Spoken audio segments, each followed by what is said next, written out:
FIR చేసి remand చేయడం జరిగింది. అదే కృష్ణ గారు ఇచ్చినటువంటి కంప్లైంట్ లో కూడా ఎఫ్ఐఆర్ చేయడం జరిగింది.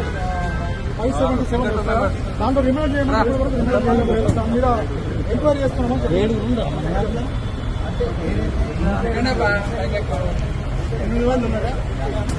పాలన చేయండి అని రేవంత్ ప్రభుత్వానికి ప్రజలు బాధ్యత ఇస్తే పాలన కాకుండా రేవంత్ ప్రభుత్వానికి పాలన చేయమనంటే పాలన కాకుండా తప్పుడు కేసులు పెడుతున్నారు.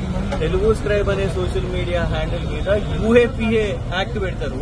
ఇలా మా మీద 10 సంవత్సరాల శిక్ష పడే ఇవాళ శిక్షలు పెట్టడం నిజంగా నిన్న జడ్జి గారు కూడా కనీసము రిమాండ్ కూడా తీసుకోలేదు. కానీ అయినా కూడా రాత్రంతా పోలీస్ కస్టడీ పెట్టి ఇప్పుడు మళ్ళా జడ్జి గారు ముందు పెడుతున్నారు. అక్కడ పాపం ఆర్టీసీ సమ్మె జరుగుతున్నది. ఒక ప్రభుత్వం బాధ్యత ఏంది? ఆర్టీసీ యొక్క సమస్యను ఆ సమ్మెను పాపం ప్రాణాలు పోతున్నాయి. దాని మీద పరిష్కారం చేయాలి. కానీ కేవలం సీతక్క గారి అంగన్వాడీ టీచర్ల యొక్క స్కామ్ గురించి దాన్ని సిబిఐ ఎంక్వైరీ కోరినందుకు ఇవాళ 10 సంవత్సరాల శిక్ష యొక్క తప్పుడు సెక్షన్లు పెట్టడం డెఫినెట్ గా రేవంత్ ప్రభుత్వం చెప్తున్నాం, భయపడేది లేదు, ఖచ్చితంగా పోరాటం చేస్తాం.